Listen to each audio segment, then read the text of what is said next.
अखंड ज्योति अगस्त 2022। शीर्षक है ईश्वर की शरणागति। एक बार एक संत अपने शिष्यों के साथ नदी किनारे टहल रहे थे। वहां उन्होंने देखा कि एक मछुआरा नदी में जाल फेंककर मछली पकड़ रहा है। संत अपने शिष्यों के साथ उस मछुआरे के पास गए।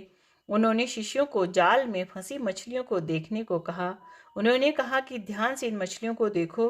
कुछ मछलियां जाल में निश्चल निष्क्रिय पड़ी हैं, तो कुछ जाल से निकलने की कोशिश कर रही हैं, लेकिन निकलने में कामयाब नहीं हो पा रही हैं। हाँ, कुछ मछलियां जाल से निकल भागने को लगातार प्रयास करती रहीं और अंततः निकल भागने में सफल रहीं और आज़ादी से घूमने लगीं।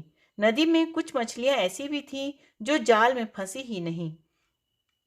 संत ने तब अपने शिष्यों से कहा कि इन चार प्रकार की मछलियों की तरह मनुष्य भी चार तरह के होते हैं। एक मनुष्य वह है जो अपनी इंद्रियों के जाल में फंस चुका है और हार मान चुका है। वह इससे निकलने की कोशिश भी नहीं कर रहा है। दूसरा मनुष्य वह है जो इंद्रियों की जाल में फंसा तो है, लेकिन वह उससे निकलने की कोशिश कर रहा है। हाँ, यह बात अलग है कि वह जाल से निकल भागने में कामयाब नहीं हो पा रहा है।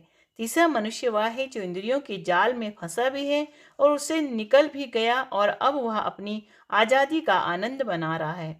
चौथा मनुष्य वह है जो अपने वास्तविक स्वरूप को जानता है और वह यह भी जानता है कि इंद्रियों का जाल कितना भयावह है और इनके आकर्षण व प्रलोभन से कैसे बचा जाए। वह इस जाल में कभी फंसता ही नहीं, इसीलिए हमेशा आज़ाद रहता है। दरअसल इस प्रसंग में शिष्यों व साधकों के लिए बहुत ही गहरी व महत्वपूर्ण प्रेरणाएं हैं। वह मनुष्य जो अपनी इंद्रियों के जाल में फंस चुका है और हार मान चुका है, उसके मन में विषय भोगों को पाने की घोर लालसा होती है। वह विषय भोगों का, वासनाओं का, उनसे मिलने वाले क्षणिक सुख का सतत चिंतन करता रहता है। वह उन्हें पाने की लालसा में इस कदर डूबा रहता है कि उसे उन विषय भोगों से मिलने वाले सुखों की क्षण भंगुरता व दुष्परिणाम का भान तक नहीं होता। इसके अचेतन मन में भरे हुए अशुभ कामुक व वासना में संस्कार उसके मन के ऊपर इस कदर हावी रहते हैं कि वह उचित अनुचित, लाभ हानि, शुभ अशुभ, नीति अनीति का तनिक भी विचार के बिना उसे हर हाल में पाने को लालायित हो उठता है। उसका मन उसके नियंत्रण में नहीं रह पाता। इस प्रकार अपने मन के बहकाव में आकर वह अशुभ व बुरे कर्मों में लिप्त हो जाता है। फिर वह उन बुरे, अशुभ व पापपूर्ण कर्मों में इस तरह लिप्त होता जाता है, डूबता जाता है कि फिर उनसे बाहर निकल पाना उसके लिए संभव नहीं हो पाता। अंततः वह हार मान चुक लेता है और उसी गई गुजरी नारकीय व दयनीय स्थिति में पड़ा रहता है। वह इससे निकलने की कोशिश भी नहीं करता। इस स्थिति से बाहर निकल पाने का एक ही मार्ग है और वह है ईश्वर की शरणागति। भगवान भक्त वत्सल हैं, शरणागत वत्सल हैं। वह अपने आश्रितों पर, अपने भक्तों पर अपार करुणा व कृपा करने वाले हैं। यदि सच्चे मन से प्रभु से आकुल पुकार की जाए तो हम ना सिर्फ इंद्रियों के जाल से, अपनी नारकीय व पापपूर्ण मन स्थिति से मुक्त हो सकते हैं, बल्कि अपने मन व चित्त की शुद्धि कर पवित्र जीवन जीते हुए भौतिक व आध्यात्मिक दोनों प्रकार के सुखों को प्राप्त कर सकते हैं। दूसरा मनुष्य वह है जो इंद्रियों के बहकावे में आकर उनके जाल में फंस तो चुका है और उससे निकलने की कोशिश भी कर रहा है, पर वह निकल पाने में कामयाब नहीं हो पा रहा है। वह इंद्रियों के विषयों के आकर्षण में आकर फंस गया है, पर विषय भोगों को भोगते भोगते थक जाने के बाद भी उसे तृप्ति नहीं मिल पा रही। उसे तृप्ति मिले भी तो कैसे, क्योंकि भोगों से कभी स्थायी तृप्ति मिलती नहीं, इसीलिए भोगों की इच्छा हमेशा अधूरी ही रहती है।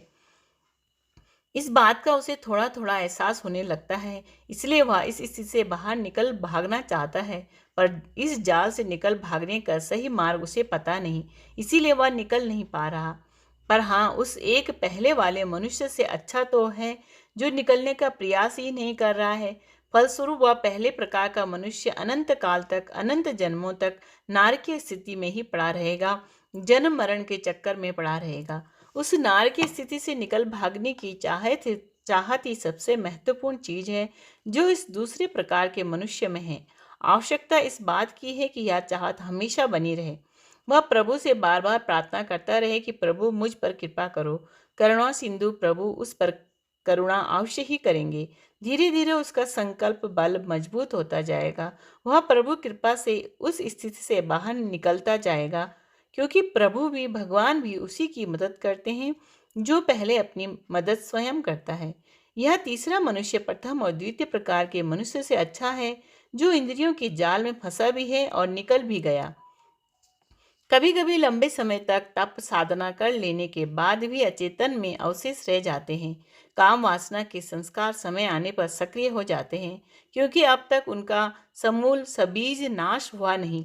इसीलिए उनके प्रभाव में आकर साधक कभी कभी विचलित हो जाता है, पर चूंकि अनवरत साधना करते रहने के कारण उसकी चित्त शुद्धि होने लगती है, उसका संकल्प बल जागने लगता है। इसीलिए वह इंद्रियों के जाल में कुछ देर के लिए फंस जाने के बाद फिर निकल पाने में कामयाब हो जाता है।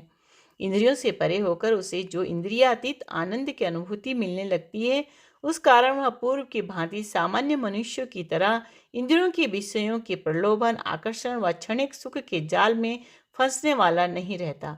वह चौथे प्रकार का मनुष्य सबसे उत्तम श्रेणी का है, जो इंद्रियों के जाल में, आकर्षण में कभी फंसा ही नहीं। इसके पीछे उसके द्वारा की गई दीर्घकालीन आध्यात्मिक साधनाएं हैं, भगवत भक्ति है, स्वाध्याय है और नर रूप में की गई नारायण की सच्ची सेवा है। उसका चित्त संस्कार शून्य है, वह निर्मल है, निर्दोष है, निष्काम है, निर्विकार है, निर्द्वंद है। उसके हृदय में पर ब्रह्म सतत जागृत और जीवंत है। उसे नित्य अनित्य का सतत ज्ञान है। उसे भौतिक सुखों की क्षण भंगुरता और भगवत भक्ति से मिलने वाले शाश्वत सुख का भान है। उसे न सिर्फ अपने वास्तविक स्वरूप का बोध है, बल्कि वह हर पल अपने सत्यचित आनंद स्वरूप में स्थित है। इसीलिए वह मुक्त है, उन्मुक्त है, निर्द्वंद है, मस्त है, मग्न है, ध्यान मग्न है, आनंद मग्न है। विषयों के आकर्षण से वह ऊपर और बहुत ऊपर है। वह देह, बुद्धि, मन, इंद्रियां सबसे ऊपर है। उसकी आत्मा को परमात्मा का सतत सानिध्य संस्पर्श प्राप्त है। आवश्यकता इस बात की है कि हर पल परम आनंद की अनुभूति पाने के लिए हम भी चौथे प्रकार के सर्वोत्तम मनुष्य के रूप में जीवन जिएं। परम पूज्य गुरुदेव के विचार। भूले वे हैं जो अपराधों की श्रेणी में नहीं आती, पर व्यक्ति के विकास में बाधक हैं। चिड़चिड़ापन, ईर्ष्या, आलस्य, प्रमाद, कटु भाषण, अशिष्टता, निंदा, चुगली, कुसंग, चिंता, परेशानी, व्यसन, वासनात्मक विचारों एवं दुर्भावनाओं में जो समय नष्ट होता है, उसे स्पष्टता समय की बर्बादी कहा जाएगा। प्रगति के मार्ग में यह छोटे छोटे दुर्गुण ही बहुत बड़ी बाधा बनकर प्रस्तुत होते हैं। इसीलिए नित्य साय को आत्मनिरीक्षण के समय यह विचार करना चाहिए कि आज इस प्रकार की भूलों में हमारा कितना समय बर्बाद हुआ। ये भूलें प्रत्यक्षता अपराध नहीं मानी जाती, तो भी ये अपराधों के समान ही हानिकारक हैं। राधे कृष्ण।